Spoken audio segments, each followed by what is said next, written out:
Hello everybody, and welcome back to the Star Wars Expanded Universe, narrated by Disney, or Lucasfilm, whichever way you slice it, Legends. I have a bit for you today. Now the title of this video is X-Wing Part 1. We are going through the first 20 issues of the X-Wing comics by Michael Stackpole. But before getting into that, I have a little bit to talk about prior to all of that. So, starting with, I just wanted to mention it here because I didn't want to dedicate its own video because it didn't warrant one, because it's not good.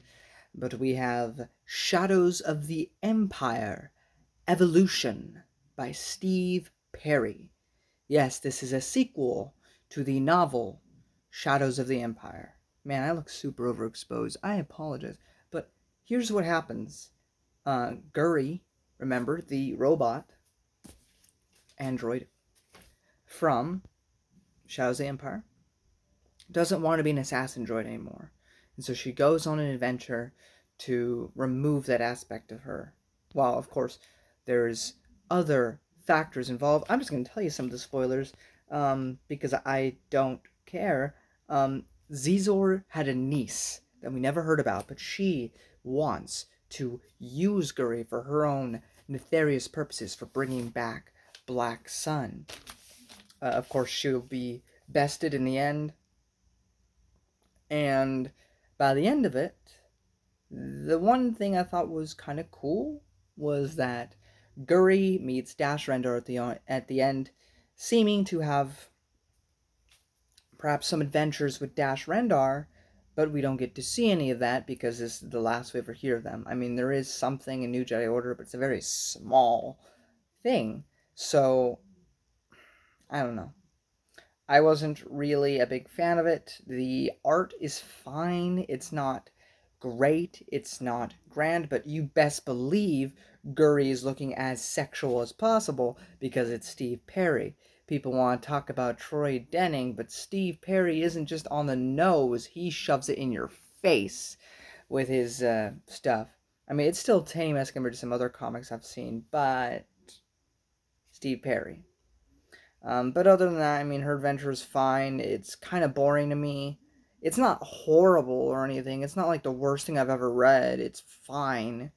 But I would never recommend it to somebody. I would recommend Shadows of the Empire, but I wouldn't recommend this comic. It adds nothing. It is nothing. We have some fun things here. Matt Wilkins will go into more depth than I will, but there was an Applejack's Droid comic strip. So, if you bought the Applejack's cereal back in the day, you could get a little comic on the back of the cardboard box. The little comic is literally nothing. It's like they're on Tatooine again for some reason, and they think they see some C-3PO and R2-D2 think they see some scary droid, but it turns out to be Luke just holding some stuff. But it's literally not. It's literally just a page of a comic on the back of a cereal box, but it's unique because it's expanded universe in a place where you wouldn't expect it. I mean, I think you can find the picture pretty easily online and basically get the story because it's just a page. But it's just really cool that Applejacks would promote Star Wars in that way. It's an interesting thing that happened. There's also an X-Wing special. It's just called X-Wing. It's not connected to the full comic or anything, but it is a little comic with our Rogue Squadron heroes set. What am I freaking man? It keeps changing. I apologize. But you'd get it like through the mail or whatever. But it's a decent little story. It's nothing much. Doesn't add much to our characters, but it is something that would be right around here. And the freaking lighting keeps changing, don't it? That's crazy. I'm sorry. This looks really dark now in here. What the fudge? Alright, we're just gonna go with it, guys. We're just gonna go with it. I'm sorry. It's late at night. That's probably why, too. So, but yeah, it's a decent little thing. Then we have another fun one. 1984. Adventures in Colors in Space, colors and shapes children's book. This book is about teaching kids colors and shapes. And so my headcanon is that Han Solo legitimately just wanted to be a jerk to C-3PO, because instead of telling C-3PO exactly what he needs for the Falcon, he just keeps saying things like, I need a red colored thing, or I need a square thing, but not telling him exactly what he needs. So C-3PO keeps going back and forth trying to give Han Solo what he wants, but he keeps bringing him the wrong thing, and it's just this whole thing. And I think it was legit just really funny, and I think that Han Solo is just doing that to be a jerk. So there's that. Hold on a second. If there's any interruptions, I apologize. Everybody came home. But we have Jabba's Tape, which is a one-shot comic. This introduces us to the ragtag team of the guy from the Shadows of the Empire comic, Giz. This Chiss dude, which is really interesting, and this weird, I don't even know the name of this species. I don't think I've ever seen it in Star Wars before, but it looks like something that would come from like a video game. He looks weird, but that dude. And just basically the story of them teaming up, I guess. Then if you go to Tales number 4, Sand Blasted, it's the same crew from the Jabba tape, and they go and find a Dark Trooper. So that's pretty cool. It was a pretty cool little Tales comic. And in Tales number 1, the very first Tales comic, we have Mara Jade, A Night on the Town. This one's actually really good. I guess this is how Tales started, and then it devolved from there. But this is actually a really good one. It's Mara Jade. She's still slowly losing her powers. Like, she can still kind of do things, but the more and more time that the Emperor remains dead, the more and more time she does not have access to the Force. It's very interesting with Mara Jade. She had a very symbiotic relationship with Palpatine, because she did not really get the power herself. She kind of gained it from Palpatine. Allow a slight tangent, but it is the best analogy I can make. If you ever watched the original Mighty Morphin Power Rangers, there is a character named Tommy. He is the Green Ranger. He is a villain starting out because he gets his powers from somewhere evil or whatever, from Rita Repulsa, right? But eventually he changes sides. He becomes a good guy. And he's a Green Ranger for a little bit. But after a few episodes, he starts to be unable to help the team because he's losing his power. Because his power came from darkness. And now he's losing. He has to find his own power to become the White Ranger. And also later on to become the Red one in another show, but in Zeo, and then become the Black one in Dino Thunder, which was my childhood, but enough about that. So in a similar way, it's not the same, but with Mara, she never really improved upon those abilities or gained them herself. She was being amplified with it through someone else, which is why once Luke has his Jedi Academy, Mara will train herself to relearn things, like with Kyle Katarn. So, that being said, in this short story, she is on this planet because she's still running away from Izard because she was running away from her in her comic, and she comes upon Crix Maydeen, and it's actually just, I don't want to spoil it because it's a little short comic, but it's a lot of fun, and I really enjoyed this one. So, yeah. Moving on ahead.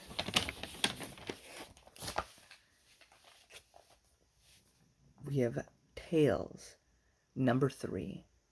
3. Against the Galaxy.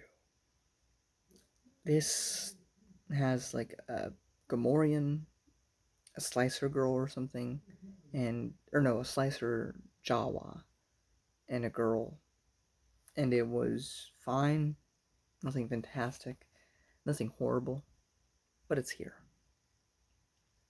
Now, I got confused because there's two separate short stories in Star Wars that go by the same title. It doesn't seem to contradict anything. I'm going to talk about them both. I'm going to talk about the one you don't know, or simply mention it. There's a hand-off short that is two different words. The other short story is one word, hand-off. Okay? Just want to make that difference clear. I don't have anything to say about this short story. It was like 6 pages. It's okay.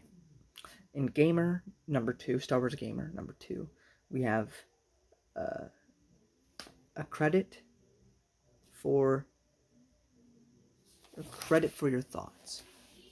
This was a decent little story. This has Talon card in it. It just kind of explains something that didn't really need explaining. But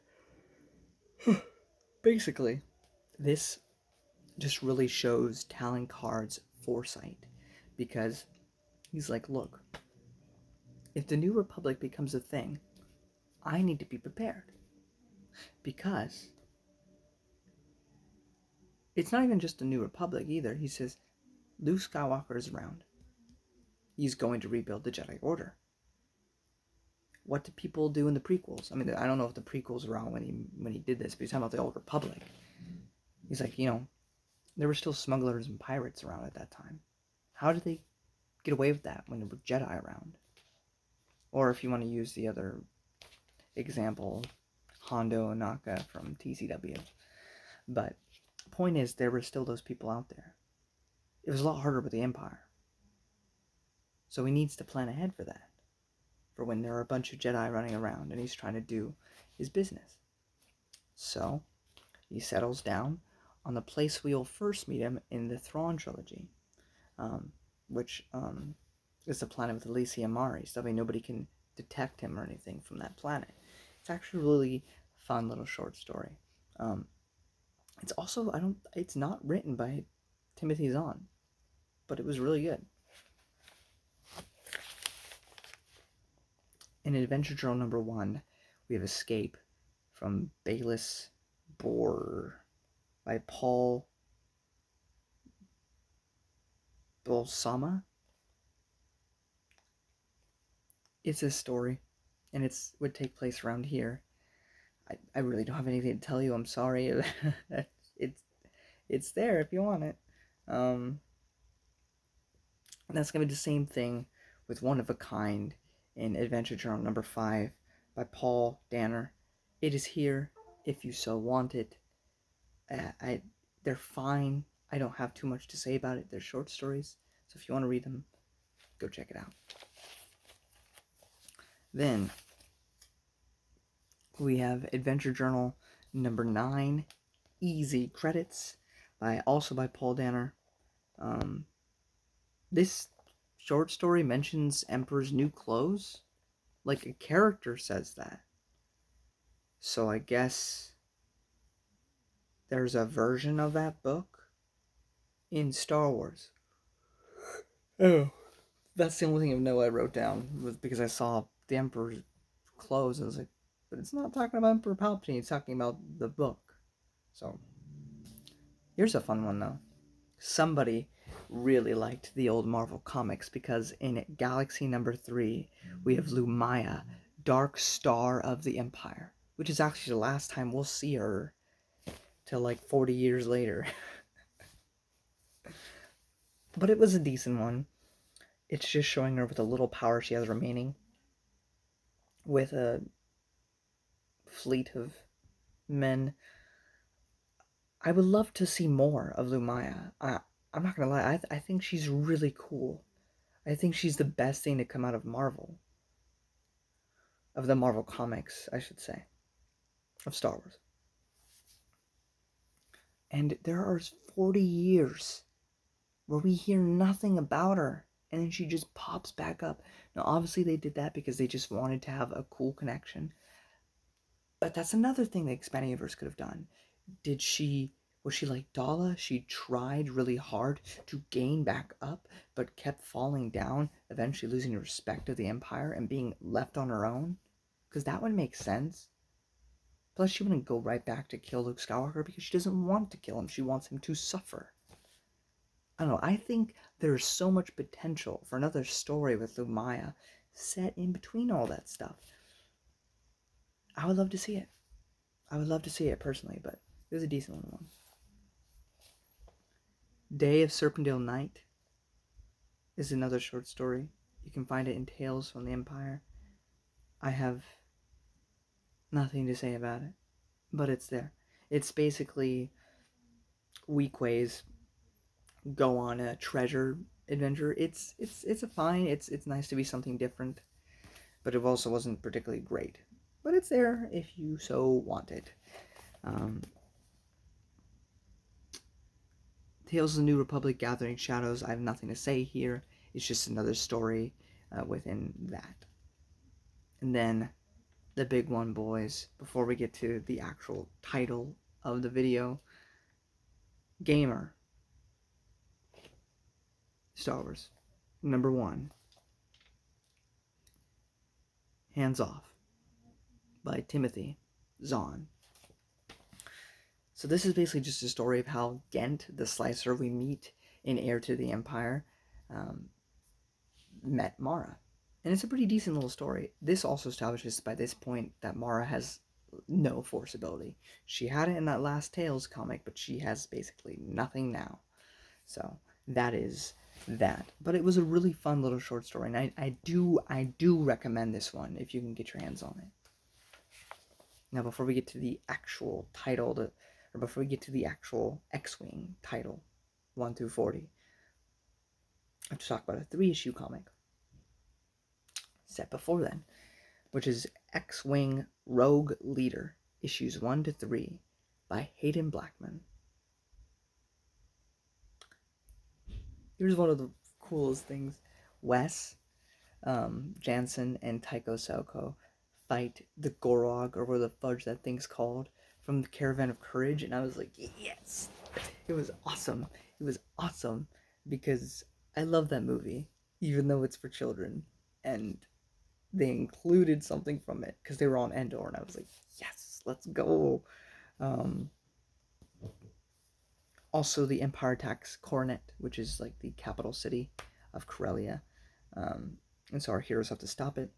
Basically, this story, because this story has Luke Skywalker as rogue leader, because technically, for all of the movies, or at least after episode 4, and up until now, even though he's trying to become a Jedi, he has been the leader of Rogue Squadron all this time.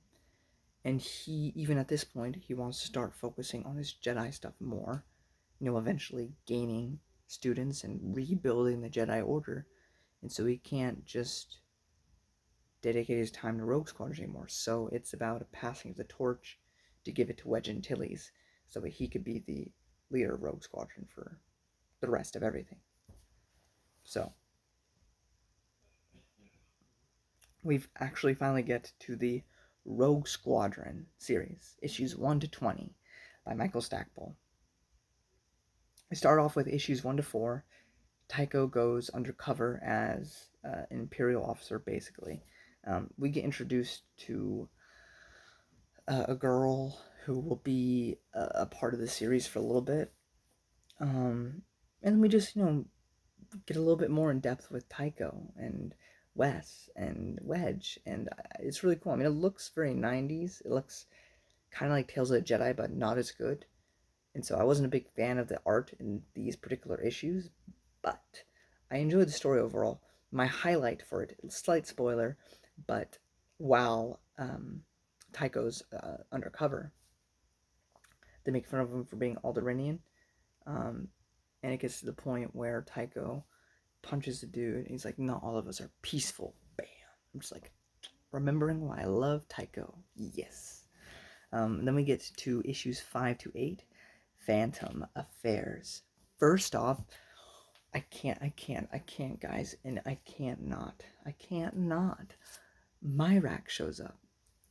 Yes, I love Myrax. This is one of my favorite aspects about the novels was Corrin and her. So yes, seeing her again, it was great. We also have the girl from the last 4 issues that we were introduced to, grieving over her husband, and I just thought that panel was done really well. We also get something very important here. We get Wedges' backstory. We get to see that in these comics, which is really cool. And the Wookiee companion that we got introduced to in the last 4 issues kicks the bucket here. Because in X-Wing fashion, hero's gonna die. Issues 9 to 12. There's a Olin Twi'lek, and he's scheming around. And there's other stuff going on too. But the most important thing that I took away from these issues is the fact that Bib Fortuna lives. Because Olin was like torturing the brain spider of Bib. And by the end of it, there's a brain transfer. Now, Bib Fortuna is living in another body. Now, we don't really know anything that happens to him, which, again, more ideas for the EU to do something with in the future. But if it were to ever be continued. But I did really enjoy that. Issues 9 to 12 have been pretty good. So far, we've been hitting nothing but bangers. They've all been great. I've been enjoying them thoroughly. Then we get to issues 13 to 16. We learn that the bald girl who's been a main character since the beginning of this series is a princess, and we get into this whole thing on her home planet, and it's okay. I don't really love it or hate it. I'm sorry if you can hear that. There's a small Imperial girl, and she wants to do stuff, and I just found it funny because she's like really small and skinny, and I didn't take her seriously. I mean, maybe it's just the way she was drawn. It was just like, you look like you're 12. Like, what are you doing? I mean, she's not 12, but she looks 12. So I couldn't take it seriously. We do learn with the bald girl. Sorry, it's like Pure or something. It's hard to say her name. But her brother had spent time with Vader. And she had later on went on to kill her brother. It's like the big like backstory behind her. But these issues were a step down. I did enjoy them, but not as much as the past 12. So definitely a step down. But overall, still a lot of fun. Issues 17 to 20. What am I even saying here?